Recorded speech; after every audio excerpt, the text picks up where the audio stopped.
എന്റേതു മാത്രം. രചന ആമിന. അവതരണം ഷാഹുൽ മറയിൽ. എഡിറ്റിംഗ് ഷെരീജ് പൂനൂർ. വിവരമറിഞ്ഞവരൊക്കെ കാർത്തികിന്റെ അവസ്ഥയോർത്ത് മൂക്കുതി വിരൽ വെച്ചു. ഗിരിയുടെ നിർദ്ദേശപ്രകാരം ചടങ്ങുകൾക്ക് വേണ്ടി എല്ലാം ഒരുക്കാൻ സന്ദീപ് തന്നെ ആളെ ഏർപ്പാടാക്കി. എല്ലാവരും കണ്ണീരോടെ നിൽക്കുമ്പോൾ തന്റെ ഉള്ളിലെ പ്രതികാരത്തിന്റെ കരങ്ങൾ എരിഞ്ഞുതിരുന്ന സന്തോഷത്തോടെ കൂട്ടുകാരന് വേണ്ടി അവസാന കർമ്മങ്ങൾ ചെയ്യാൻ സന്ദീപ് ഒപ്പം കൂടി. അവന് ഇങ്ങനെ ഒരു ഗതി വന്നല്ലോ ഈശ്വര, രാധിക പറഞ്ഞു. ദൈവം അങ്ങനെയാമേ, എല്ലാ കാലവും ദുഷ്ടന്മാർക്ക് വലസ അവസരം കൊടുക്കില്ല. വേണി ചേച്ചിയും ചേച്ചിയെ പോലെ ഒരുപാട് പേര് അനുഭവിച്ച വേദന അഥവാ അറിഞ്ഞേനെയാ ചത്തത്. എനിക്കങ്ങനെ ഗതി വന്നിരുന്നെങ്കിൽ അമ്മയ്ക്ക് ഈ വാർത്തയായിട്ട് സന്തോഷിക്കുമായിരുന്നു. കുറച്ചും ഇങ്ങനെ വാർത്ത കേൾക്കണ്ടായിരുന്നു ഞാൻ അറിയാണ്ട് ചിന്തിച്ചു. പക്ഷെ അങ്ങനെ ചിന്തിക്കാൻ വേണ്ടി ആളെ കൊണ്ട് നമുക്ക് എന്ത് ഗുണമാണ് ഉണ്ടായത്? മറ്റുള്ളവർക്ക് എന്ത് ഗുണമാണ് ഉണ്ടായിട്ടുള്ളത്? എല്ലാവരെയും വേദനിപ്പിച്ചിട്ടേ ഉള്ളൂ. തീരട്ടെ ഇതോടെ. ലയിച്ചു ദേഷ്യടക്കി പറഞ്ഞു കേട്ട് രാധികളെ ചേർത്ത് പിടിച്ചു. നിന്നോളം വലുതല്ല ഈ ഭൂമിയിലെ അമ്മയ്ക്കൊന്നും. എപ്പോഴോ ഒരിക്കലും സ്വന്തം മകന്റെ സ്ഥാനം എൻ്റെ മനസ്സിൽ ഞാൻ കൊടുത്തു.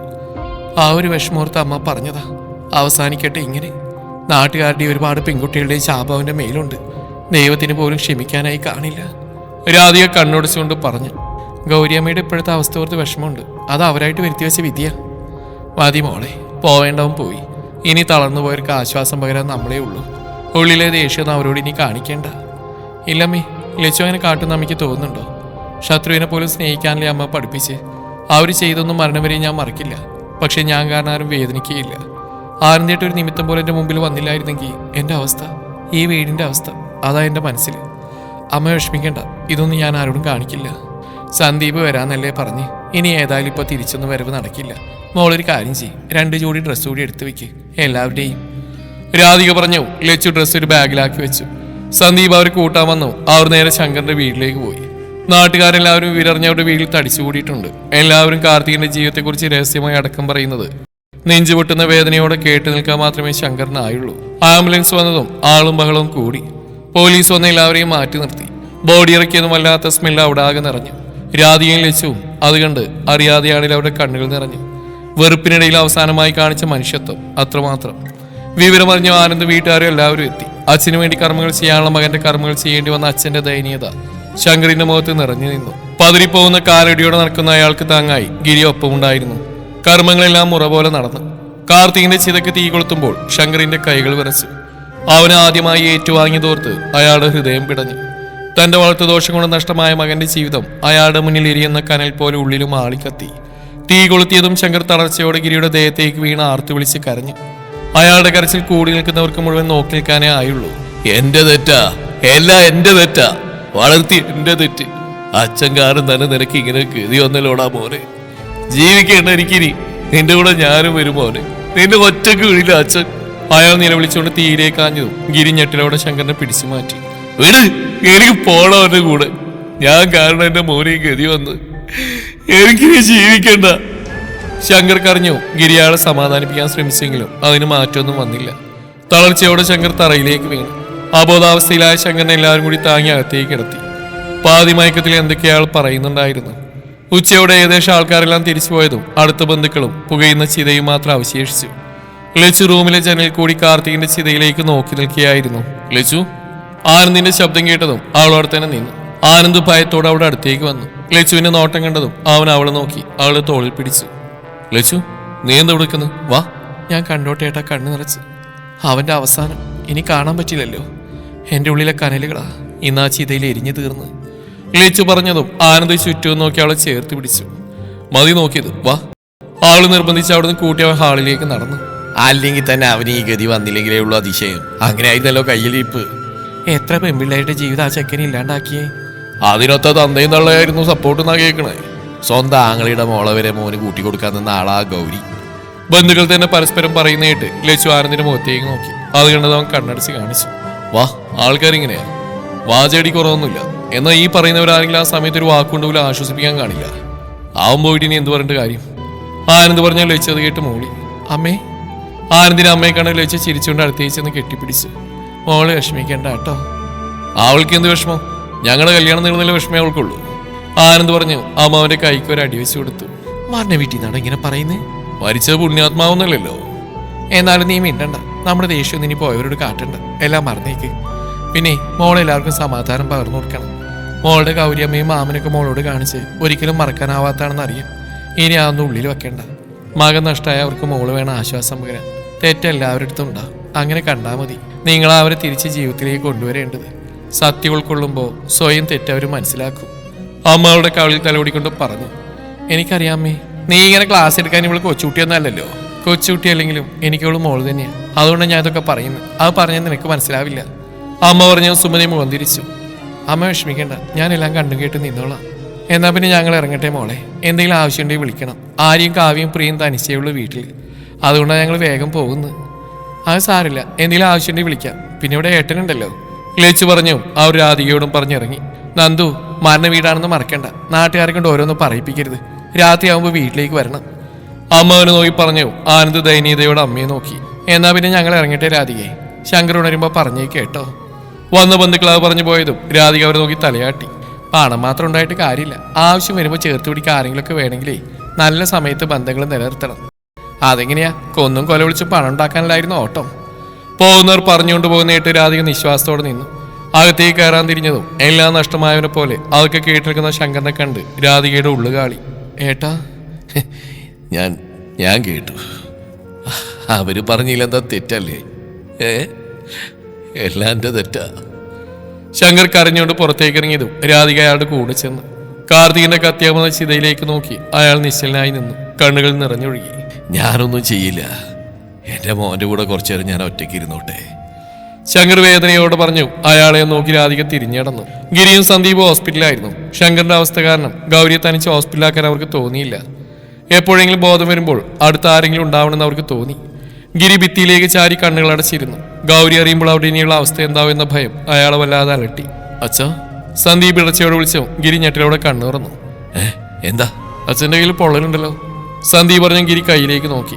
ശങ്കർ അബദ്ധം കാണിക്കാൻ പോയപ്പോൾ പിടിച്ചു മാറ്റിയപ്പോൾ സംഭവിച്ചാണെന്ന് ഗിരി ഊഹിച്ചു. അത് സാറില്ലടാ, ചെറിയ പൊള്ളല. ശങ്കറിനെ പിടിച്ചു മാറ്റിയപ്പോൾ പറ്റിയതാ. എന്നാൽ ഇതിന് നിസ്സാരി കാണണ്ട. അച്ഛമ്മ, നമുക്കിതൊന്നും ഡോക്ടറെ കാണിക്കാം. സന്ദീപ് പറഞ്ഞ ഗിരി അവനപ്പോൾ ഡോക്ടറെ അടുത്തേക്ക് ചെന്ന് മരുന്ന് എഴുതി വാങ്ങി. ഇന്നത്തെ ദിവസം രാവിലെ ഇറങ്ങിയല്ലേ, അച്ഛനൊന്നും കഴിച്ചില്ലല്ലോ. എന്തെങ്കിലും കഴിച്ചിട്ടാവോ ഇനി ഈ ഇരിപ്പ്? ഇല്ലെങ്കിൽ വീട്ടിലുള്ളവർക്ക് സമാധാനം കാണില്ല. ലച്ചുപ്പ് വിളിച്ചു വെച്ചതേ ഉള്ളൂ. സന്ദീപ് പറഞ്ഞു. ഗിരി എഴുന്നേറ്റ് അവന്റെ തോളം തട്ടിക്കൊണ്ട് അവനെയും കൊണ്ട് നടന്നു. ഒന്നിച്ചു പോയി കഴിക്കാം. നീ രാവിലെ കഴിച്ചല്ലേ? ഇവിടെ എന്തെങ്കിലും ആവശ്യം വന്ന ആള് വേണ്ടേ? ഇനിയിപ്പോൾ ആവശ്യമൊന്നുമില്ല. എന്തായാലും ആഹാരം കഴിച്ചിട്ട് മതി. വാ. അവനെയും കൂടി ഗിരി പുറത്തേക്ക് നടന്നു. ഹോസ്പിറ്റൽ ക്യാൻറ്റീൻ അടച്ചുകൊണ്ട് രണ്ടുപേരും പുറത്ത് ഹോട്ടലിൽ നിന്ന് ഭക്ഷണം കഴിച്ച് അകത്തേക്ക് ചെന്നിരുന്നു. രാധികയുടെ കോൾ വന്നു. ഗിരി ഫോൺ എടുത്തു. എന്താ രാധികേ, എന്തെങ്കിലും പ്രശ്നമുണ്ടോ? ഇല്ല ഏട്ടാ, ഏട്ടന് മോനും ആരൊക്കെ കഴിച്ചോ. ശരീരം മറന്ന് ഒന്നിനു വേണ്ടി കാക്കണ്ട. ഞങ്ങൾക്ക് നിങ്ങളേ ഉള്ളൂ. എനിക്കറിയാം രാധികേ, ഞങ്ങൾ കഴിച്ചു. ഗൗരിക്ക് എങ്ങനെയുണ്ട് ഏട്ടാ ഇപ്പോൾ? ഡോക്ടർ എന്ത് പറഞ്ഞു? ഇതുവരെ ഒന്നും പറഞ്ഞിട്ടില്ല. എന്തെങ്കിലും അറിഞ്ഞാൽ ഞാൻ വിളിക്കാം. പിന്നെ മോളെവിടെ? മോൾ ആനന്ദിന്റെ കൂടെ ഉണ്ട്. അവൻ പോവാനിറങ്ങുക. അവനെ പറഞ്ഞു വേണ്ടി പുറത്ത് നിൽക്കുക. അതേതായാലും നന്നായി. വിവാഹത്തിന് മുമ്പ് വീട്ടിലൊക്കെ നിന്നാൽ ചിലപ്പോൾ വീട്ടുകാരെക്കാൾ ബുദ്ധിമുട്ട് നാട്ടുകാർക്കാ. നമ്മളായിട്ട് അവർക്ക് ഇപ്പോഴേ പറയാൻ അവസരം കൊടുക്കേണ്ട. ഗിരി പറഞ്ഞു. രാധിക കേട്ട് ചിരിച്ചു. ശങ്കർ എഴുന്നേറ്റോ? എന്തായാലും അവൻ്റെ മേലൊരു ശ്രദ്ധ വേണം. ഗിരി പറഞ്ഞു. രാധിക ശങ്കറിനെ കുറിച്ച് ഓർത്തു. വൈകുന്നേരം എഴുന്നേറ്റിരുന്നു. മോന്റെ കൂടെ കുറച്ചു നേരം ഒറ്റയ്ക്ക് ഇരിക്കണം എന്ന് പറഞ്ഞ് അവിടെയാ ആ നേരം മുതൽ. ഗൗരിയെ പറ്റി ചോദിച്ചില്ലേ? എന്തായാലും ഒരു ശ്രദ്ധ വേണം കേട്ടോ. തകർന്നു കിടക്കുന്ന മനസ്സാ അത്. ചാഞ്ചാട്ടം ഉണ്ടാവാൻ താമസം വേണ്ട. ഗിരി പറഞ്ഞു. രാധിക കേട്ട് മൂളി. ഫോൺ വെച്ച് രാധിക പുറത്തേക്ക് ഇറങ്ങി. ലച്ചു ആനന്ദിനെ യാത്രയാക്കി അകത്തേക്ക് കയറിയതും അമ്മ പുറത്തേക്ക് ഇറങ്ങുന്നുണ്ട്. അവൾ അടുത്തേക്ക് ചെന്നു. എവിടേക്ക് അമ്മ ഈ സമയത്ത്? കാർത്തികിന്റെ അടുത്ത് കുറച്ചു നേരം ഒറ്റയ്ക്ക് ഇരിക്കണം എന്ന് പറഞ്ഞ് ചേട്ടനെ അവിടെ ഇരിക്കാൻ തുടങ്ങിയിട്ട് കുറേ നേരമായി. ഞാനൊന്ന് പോയി നോക്കട്ടെ. അമ്മ ഇപ്പോൾ പോകണ്ട. സത്യങ്ങളിൽ തിരിച്ചറിവുണ്ടാകാൻ സമയമെടുക്കും. മാമൻ എങ്ങനെ സമാധാനം കിട്ടുമെങ്കിൽ നമ്മളായിട്ട് തടയണം. ഇനി ഒരിക്കലും തിരിച്ചു വരാത്തിടത്തേക്കല്ലേ പോയത്. ലച്ചു പറഞ്ഞു. രാധിക അവളെയും നോക്കി. മോൾക്കിപ്പോൾ ആശ്വാസമായില്ലേ? മറ്റൊരാളുടെ പതരം കണ്ട് സന്തോഷിക്കാൻ ഞാൻ അവരെ പോലെയുള്ള മനുഷ്യനല്ല. മനുഷ്യൻ എന്ന പരിഗണനയെങ്കിലും നൽകും. അമ്മ വന്ന കാര്യം നടക്കട്ടെ എന്നാ. ലച്ചു അതും പറഞ്ഞ് അകത്തേക്ക് പോയതും രാധിക നേരെ ശങ്കറിന്റെ അടുത്തേക്ക് ചെന്നു. മണ്ണിൽ തലവെച്ച അയാൾ അങ്ങനെ കിടക്കുകയായിരുന്നു. ഇടയ്ക്കിടെ ഓരോന്നും പിറുപിറുക്കുന്നുമുണ്ട്. അത് കണ്ടതും രാധിക അടുത്തേക്ക് പോവാതെ അവിടെ തന്നെ നിന്നു. അച്ഛൻ വരുവാടാ നിന്റെ അടുത്തേക്ക്, നിന്റെ അമ്മയെയും കൂട്ടി. ശങ്കർ സ്വയം പറഞ്ഞതും രാധിക അങ്ങനെ തന്നെ നിന്നു. അല്പസമയം കഴിഞ്ഞാണ് അവർ അടുത്തേക്ക് ചെന്ന്. ചേട്ടാ, എന്താ ഇത്? എഴുന്നേറ്റ് വന്നേ. രാധികേ, എൻ്റെ മോൻ്റെ കൂടെ ചൂടാറ് മുമ്പ് ഞാനൊന്ന് കെട്ടിപ്പിടിച്ച് കിടന്നോട്ട്. അവനെ മരണത്തിലേക്ക് തള്ളിവിട്ട അച്ഛനല്ലേ ഞാൻ.